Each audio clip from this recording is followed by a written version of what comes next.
कामं येतात.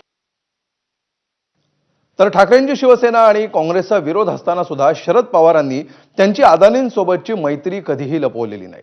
पवारांच्या याच मैत्रीचा प्रत्यय आज पुन्हा एकदा बारामतीमध्ये आला. शरद पवारांचे मित्र उद्योगपती गौतम अदानी आज त्यांच्या पत्नीसह बारामतीमध्ये आले होते. विद्या प्रतिष्ठान संस्थेच्या आर्टिफिशियल इंटेलिजन्स विभागाच्या इमारतीचं उद्घाटन अदानींच्या हस्ते पार पडलं.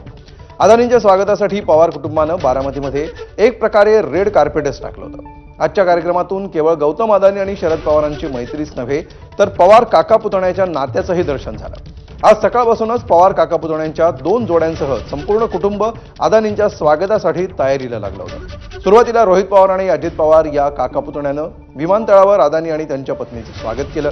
त्यानंतर पुढे अदानी अजित पवार एकाच गाडीनं कार्यक्रमस्थळी रवाना झाले. यावेळी गाडीचं सारथ्य रोहित पवारांनी केलं. तर पुढच्या कार्यक्रमामध्ये सुद्धा संपूर्ण पवार कुटुंब एकत्र उपस्थित असल्याचं पाहायला मिळालं. शरद पवार, सुप्रिया सुळे आणि अजित पवारांनी अदानींचं जोरदार कौतुक केलं. मला मनापासून आनंद आहे.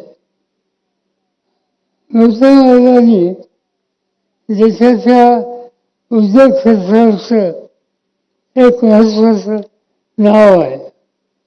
अनेक क्षेत्रामध्ये त्यांचं योगदान आहे. माझ्यासाठी गौतमभाई आणि प्रीतीभाभी एक मोठा भाऊ आणि बहिणींसारखे आहेत.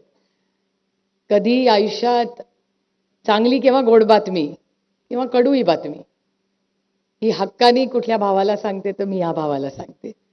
कधी कधी ते हक्कानी रागवतातही मला, पण हे खूप प्रेमाचं विश्वासाचं नातं आज गौतमभाई भारतात नाही जगामध्ये यशस्वी झालेत याचा आम्हाला सार्थ अभिमान आहे. मी एवढं सांगतो, सध्या त्यांचा सीएसआरचा फंड 1000 कोटी आहे. सीएसआरचा फंड 1000 कोटी. तो नफ्यातला 2% त्याच्यात असतो. मग हिशोब तुम्हीच आता करा. आणि 2 वर्षात त्यांनी मला सांगितलं हा सीएसआरचा फंड 3000 कोटीपर्यंत पोहोचणार आहे. दरम्यान पवार आणि अदानी कुटुंबाच्या भेटीगाठींवर बोलताना संजय राऊतांनी मात्र मोठा दावा केलाय. शरद पवारांची राष्ट्रवादी फोडण्यामध्ये गौतम अदानींच्या भावाचा सहभाग होता असा दावा संजय